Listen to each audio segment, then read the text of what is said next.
contexts that involve markups and markdowns. Let's say we had this situation. To increase sales, the store manager decides to mark down the price of all bicycles by 20%. If the price of a bike is $180, how much is the discount and what is the new sales price? Now notice that they want two things here. They want the discount and they want what the new sales price would be. So that being the case, we're probably better off using the expanded equation. The original amount minus the original amount times the percent of change is equal to the new amount. So let's plug in our values. The original amount is $180 for the price of the bike, minus the original amount times 20%, and that's equal to the new price. Now notice that it's subtraction because it's a discount. We're decreasing the original price. So let's crunch our numbers, change the 20% to 0.20. Multiply 180 times 0.20, we get 36. Now notice that this answers one of the questions already because $36 is the actual amount of discount. So we've already answered that question by doing the computation. Then if we continue on, subtract 36 from 180, that's 144. So that is our actual sales price, $144. Now let's say they didn't want the discount amount. All they wanted was a new sales price. Okay, so if we look at the part of that equation, the 1 minus percent of change, well, the decrease of 20% would be 100% minus 20%, which is 80%, which is 0.80 as a decimal. So now I can directly plug in my numbers. The original amount is 180.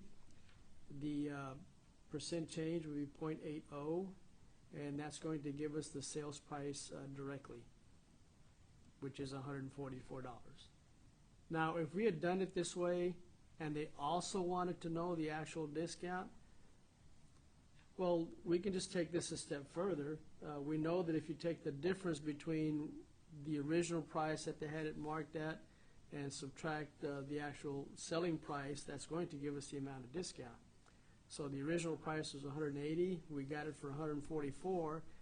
Take the difference between the two, we get the $36 discount. That's how much we saved. Gratuities and commissions, let's look at that. Now, that type of context is not going to be that much different than simple interest and tax and so forth. However, more than likely, you're probably just going to need to find the actual amount of the gratuity or the actual amount of the commission. So like in this case, typical scenario, the tip for a meal. The meal is $24.50. The gratuity rate is 15%. So how much is the tip? So all we really need is this part, where the actual amount of change is going to be the original amount times the percent of change. Well, the original amount was $24.50.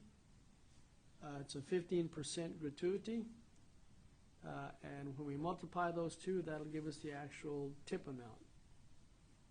So we multiply $24.50 times 0.15, and we get 3.675. A little bit of a problem because we don't have parts of pennies in our money system, so we have to round that up. So the gratuity amount would be $3.68. And that's it. We're done with the problem. We've solved it. Now fees, let's go ahead and skip this one because, again, those types of contexts are going to be very similar to some of those others like taxes and so forth. So again, let's go ahead and go directly to percent increase and decrease. Now, out of all of these contexts, percent increase and decrease, for whatever reason, give people a lot of difficulty. There's just something about it. Part of it really boils down to, well, what is it that I am comparing to? Here's what we did earlier. We took our original proportion and we derived a formula or a relationship from it, and we had a second version of it where we used the distributive property and multiplied it out. So it's just a slightly expanded form. Now, we can actually derive where the percent increase and decrease relationship comes from. And it's best that we do that so students have a better understanding and will get a handle for what really goes on and remember the process a lot better. Now, when it comes to the percent increase and decrease, what we're looking for there, that's really your percent of change. So if we take this relationship and we treat it like an equation with variables, well, let's solve this. Let's isolate percent change. So the first thing we have to do on both sides of the equal sign, we need to subtract the original amount. Because again, we're trying to get percent change by itself. So here's what we have now. We need to get rid of the original amount on the left-hand side of the equation. So this time we need to divide by the original amount. And when we do that, this is what we have. So we actually derived the relationship, the equation. The percent of change would be the new amount, whatever that is, minus the original amount, the difference between the two, and you always compare to the original amount before the change happened. So again, here's our relationship.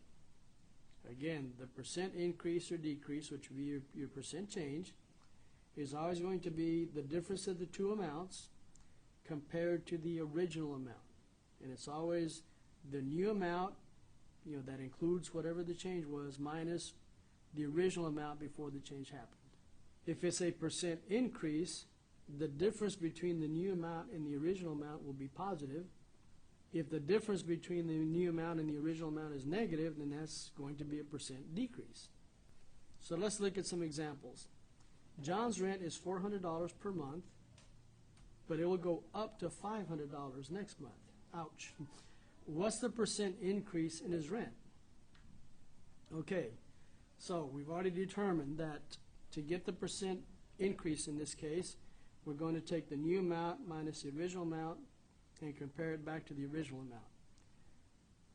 Just have to be a little bit careful here and make sure that we understand which is which.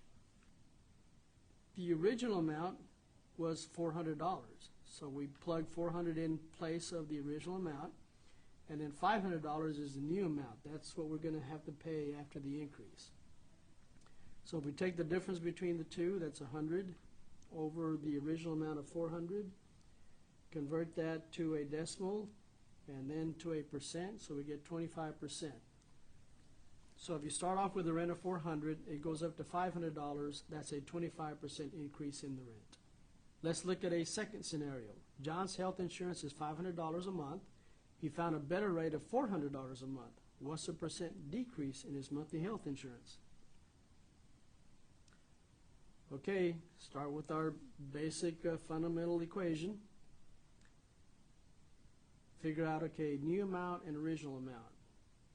Well, let's see, we were paying $500 a month, but we're going to get a new policy that's $400, so that's our new amount. Take the difference between the two, but it's negative, so we have negative 100 over 500, which as a decimal would be negative 0.20, which is a negative 20%. So by changing insurance, going from $500 a month to a new payment of $400 a month, again, that is a 20% decrease. And again, that's what the negative sign indicates, that it's a decrease rather than an increase. Now notice that even though the answer was negative, when we say decrease, well, that's what we're talking about. That's explains what the negative sign is. So again, we have a decrease of 20%. Now back in 6th grade, there was standard 6NS C7C that talks about understanding the absolute value of a rational number as a distance from zero on the number line. So what we can do here to kind of understand the relationships a little better is to just look at this in terms of absolute value. So when we get that negative 20%, we really just need the absolute value because that's the actual change, it's 20%, but it just happened to be a decrease rather than an increase. Notice that in both these scenarios we were talking about 400 and 500, but in one case, in the rent increase compared to the insurance decrease, well, we came out with different percentages. For the increase in the rent, it was 25%, but the decrease in the insurance was 20%, even though we were dealing with the same two quantities, 400 and 500. But again, it boils down to, well, what was the original amount? For the rent increase, the comparison was back to the original rent of $400. That's, what the change is based on. As opposed to the insurance, where we started off paying $500 a month in insurance, and the change was based on $500. So again, it's real important that kids realize the distinction here. You're always comparing to the original amount before the change occurred.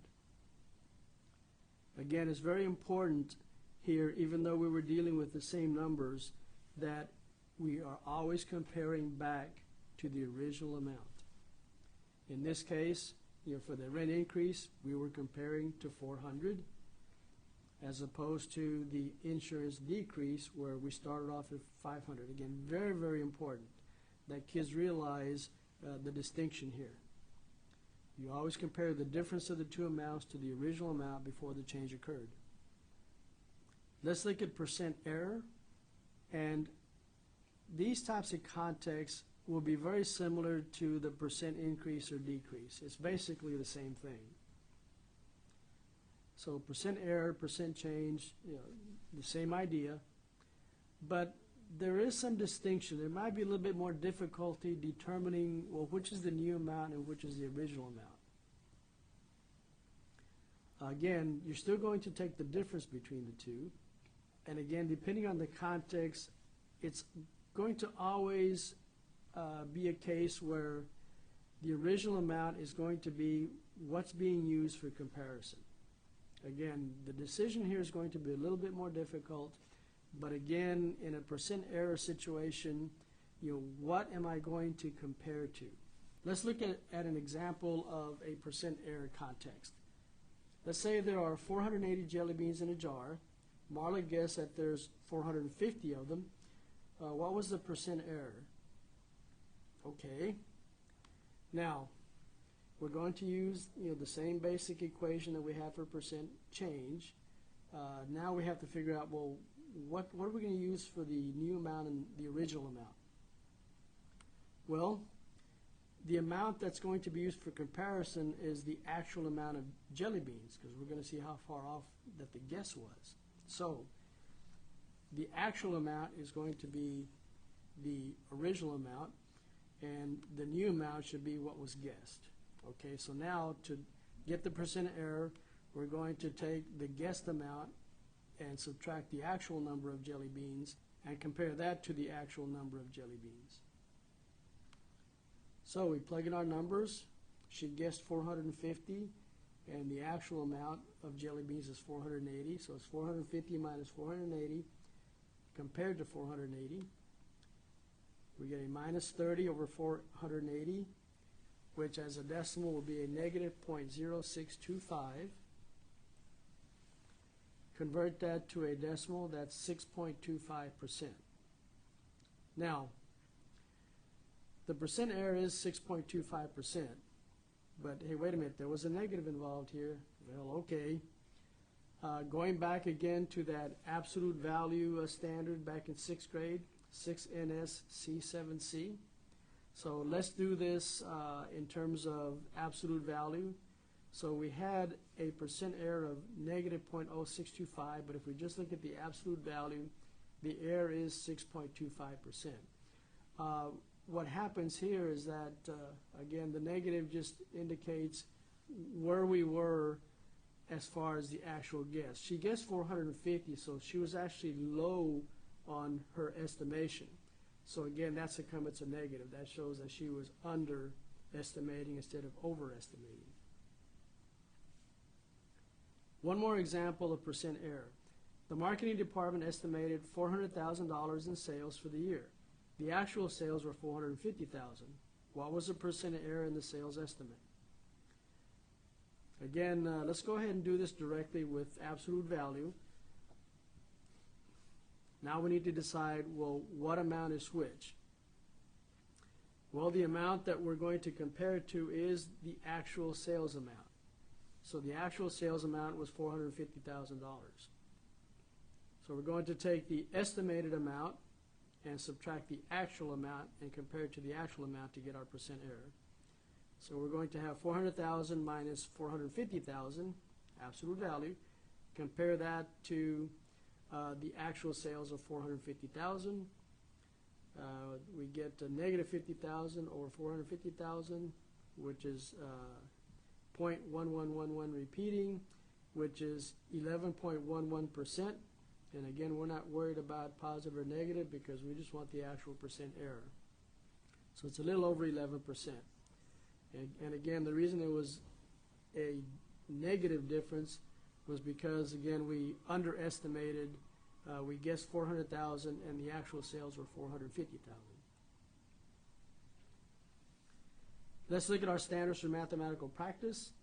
If we look at the first four, if we do some of these activities, we're actually going to be doing all of these. Students will make sense of problems and persevere in solving them. They'll reason abstractly and quantitatively. They should construct viable arguments and critique the reasoning of others, and they will be modeling the mathematics. If we look at the last four standards of mathematical practice, students will be attending to precision, and they will look for an express regularity and repeated reasoning.